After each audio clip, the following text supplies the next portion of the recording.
Now, when I spoke to you yesterday, it seemed like you were going to have an easy day, and all of a sudden you were there till 5 in the morning. What happened? Well, they saved the effect that we've been waiting all day to do till the very end.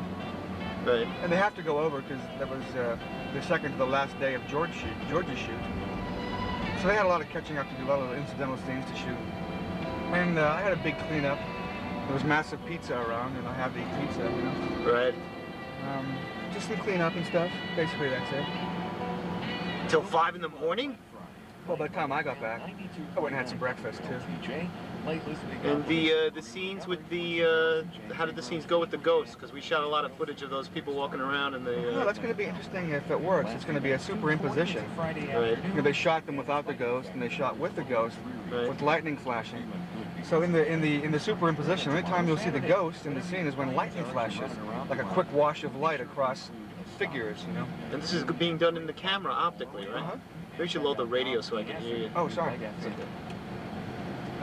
Yeah, so if it works, it's going to be really, it's a great idea, a clever idea on George's part. Mm-hmm. And there were like 60 of them running around, huh? Were there 60? Yeah, that's what I heard. That's what John was telling me. It looked like, I mean, you know, they were marching to the set singing "When the Ghosts Come Marching In." This is like, you know, after they had been there for 13 hours, they were still in a great mood.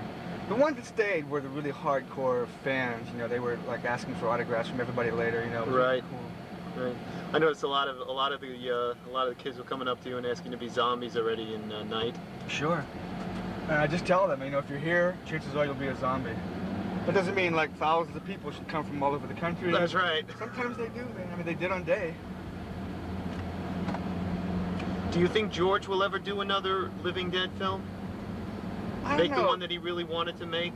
I don't know. I mean, who knows what'll happen. If he can get the financing, I'm sure he'd love to. He still feels there's another Dead movie in him because of all the stuff he wanted to put and all the plot devices and facts he wanted to create Right. in Day of the Dead that never got to be done. You know? And there's the gargoyle that he's got on the outside of his house. What else would Tom Savini have outside his house, right? Today's the last day of shooting. It's hectic. I gotta be out there. Dennis is here trying to quickly shoot some video of my room. Half the stuff is in here. It's in boxes because the last convention I still haven't unpacked from it. I mean, like most of the stuff isn't here. All the posters that you saw at the workshop, Right. they were on this wall here and all over the place, but we decided to decorate the workshop, so it's pretty barren. So I'm going to try to hang some swords up here. You can see I have this vast sword collection here. This is from Kobe's Hamlet. These were made by B.H. Barry, Alan Meek, in return for making comedian masks for Scaramouche, the Broadway play that B.H. Barry's going to be doing. This is the metronome from this current Edgar Allan Poe fiasco that we're doing with Dario Argento and George Romero. That's what's left of Lizzie. Well, she really deteriorated, huh? Well, no, I just tore her face off because her mouth was deteriorating. I'm hoping to make another head and just plant it on there. But I'm going to try to do the same thing when I have time to Fluffy, who's up in the attic, rotted away. You know, everything still works. The eyes are held up by the foam latex. I'll just try to transplant a face. Uh-huh. Billikens! Yeah, absolutely. Here's one you'll never see. This is Oliver Reed? Oliver Reed, Curse of the Werewolf. Kevin Yeager's brother sculpted this. Oh, and there's the phone. Cut! Okay, when I retire, first I'm going to watch every single movie I've got. I got 2,000 videos over here. These are double rows over there, big screen TV, as you can see. Here's Fluffy's Claw from Creepshow. This is the bronze cast that we use to smash through things. It weighs about 50 pounds. Anyway, when I retire, I'm going to just sit here and one after another watch movies till I bleed or die. Also, I'm going to try to paint into these individually. What's this over here with the Invasion from the Saucermen? Where'd you get that? Saucermen, that's from Distortions Unlimited. I think it was a limited edition. I think there was like 150 of them. I'm not quite sure. Robbie the Robot. Right, this is the alien from Aliens. Is it the actual face hugger, or is that somebody's? It's a reject. Okay. I attached the tail and I made the legs. This came without legs. Sculpted one leg and then I just made individual, you know, casts and painted it. And all along up here, these are all zombie faces from the movie, yeah, from Day? Background zombie masks from Day of the Dead. You know, the story behind those is we had about 200 of them for the zombies that were mostly in the background. The middle zombies were made by the costume department, assembly line, oatmeal, black makeup, and then we did about 30 mutilated guys for the very front. However, every time George yelled action, these guys with masks on came right to the front of the camera and ruined many takes. Oh, God. What else? Oh, here, these are from Starman. These are, this is Jeff Bridges, when the baby turns into Jeff Bridges. This is when he's still kind of the baby-like heading toward Jeff Bridges. That's Jeff Bridges. The eyes are closed because as the child, the eyes were too close together. So what Dick Smith did, who invented and created these, was put a blink in, and in the middle of the blink, he would widen the eyes out, and that's one of the blink heads there. This is my Phantom mask. It's only one of those ever done. I still have the molds though. The Maltese Falcon, duplicate of Maltese Falcon. Now these masks up here, this is a one-of-a-kind mask. This is the Mega from Questar magazine. Only one of those were ever made, and of course these are, this Greg Funk did, the guy with the white hair and the eyebrows and the big teeth. Greg Funk was working for me, who you met today. John Vulich, this is one of the first masks he made. It was actually used in Friday the 13th Part 4. He gave it to me. What's that head from? This one right the here? severed head, the one below it. The one. This is just a haunted house I did a long time ago. Now even he's kind of rotting away. And that's Ella right in front of you, right? She has the replaceable heads. Did we see much of your Ella work in the final film? You didn't see. Oh, she was all over the place, but it was so well edited. You know, these are the different heads for her. You know, kind of subdued, slightly pissed off, very pissed off. We could exchange these, but this was never used. Bruce Spalding Fuller again. Ron Magid. Ron McGid. I owe him something for this. If he's there, Ron, someday I'll get it to you. Six Finger episode guy. Absolutely. Ed French's Elephant Man is back there. I don't know if you can see it. This is a neat ray gun I got at the Weapons Convention in Atlanta. That's probably whiting out your tube in there. That's great. You see that? Whoops. Zoom in on that mug over there with my face on it. Where's this? Walk over to it. Okay, right here. Somebody sent me this mug. That's Train great. whistle. Watch your ears. And what kind of books do we have here? These all horror-oriented books? Mostly the horror books are up here. A whole slew of those.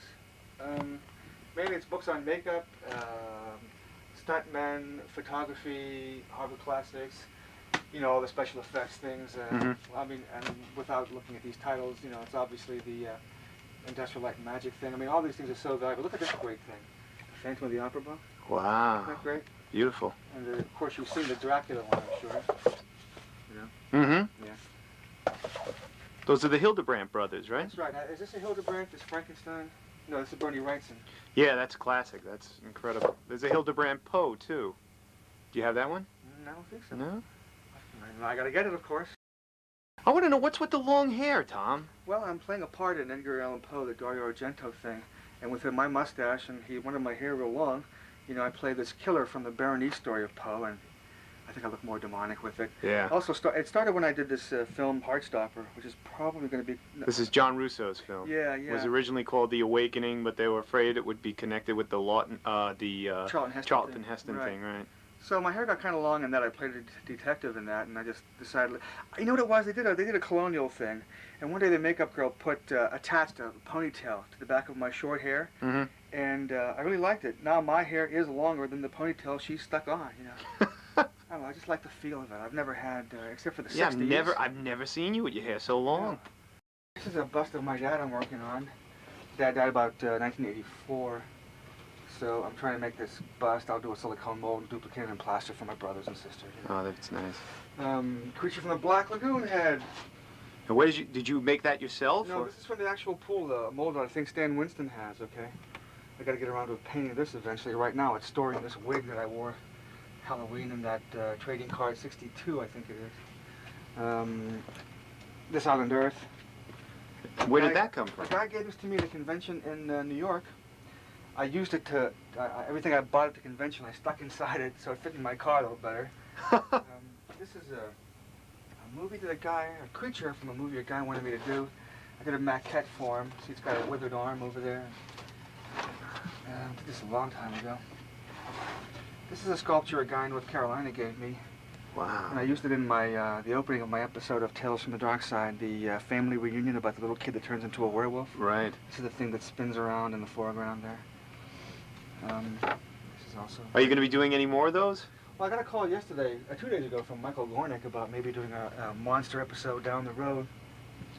Mm-hmm. But the schedule, you know, just been so crazy. If Night of the Living Dead happens, or when Night of the Living Dead happens, I'll be too busy to do any of that shit. I was talking to the guys at the shop, and they were saying that one of the major things you're worried about with Night of the Living Dead is, here's first of all an idea that's already been done to death with the zombies, and then a film that a lot of people would argue shouldn't even be remade. And I keep reading, Tom Savini's going to be doing the ill-advised remake of Night of the Living Dead.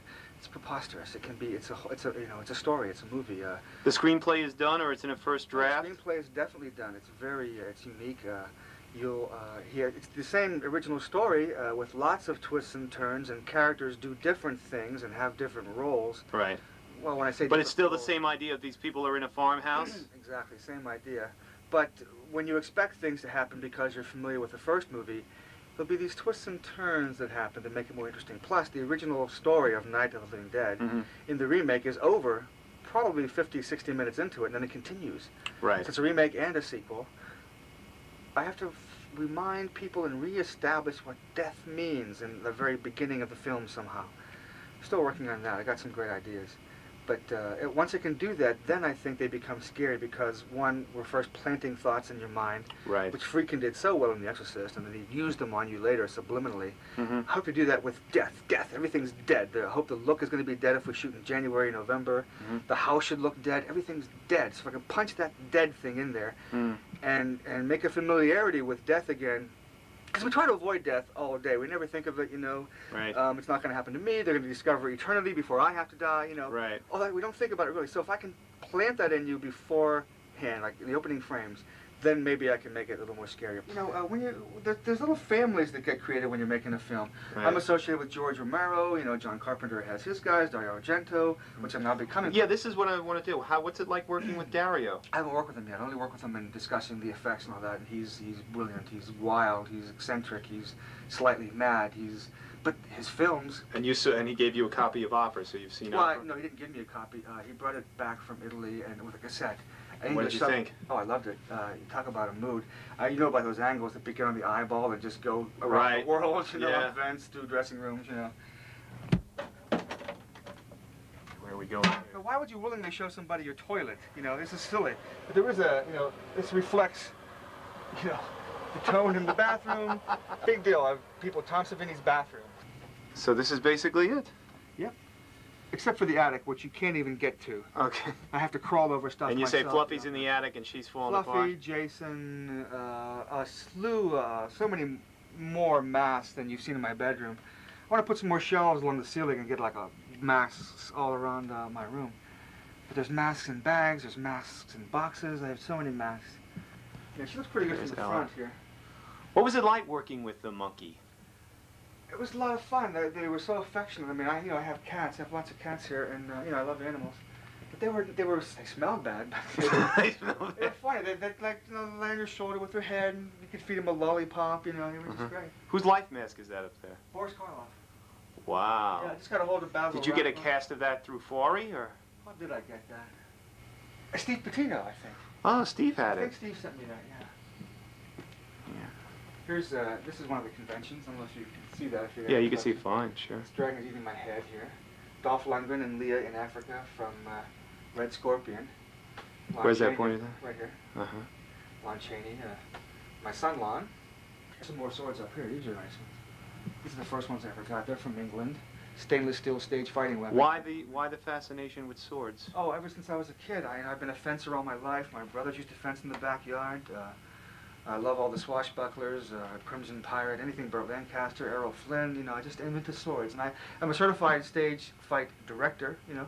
Oh. And so I use these weapons sometimes, or, and these are great fighting weapons. They're balanced correctly. They have this nice ring to them. I've always had swords. And I have too many now. I mean, my collection is, out the windows.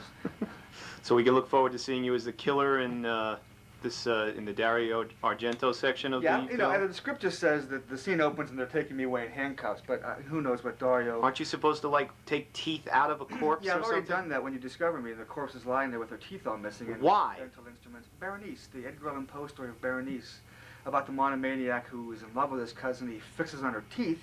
Right. See, I mean, he might fix on a shadow and stare at her for like 3 days. Right. So he fixes on her teeth. He's in love with her. He digs up her body, pulls her teeth out, and that's That's wow. it. The script, and we've been told, is merely an outline. So he probably will have. I hope he has me do more than just being led away. Right. In handcuffs. You know. Anyway, goodbye. I'm sorry I can't be there. If I'm there, we'll watch it together. How's It'll be that? fun. So, see you later.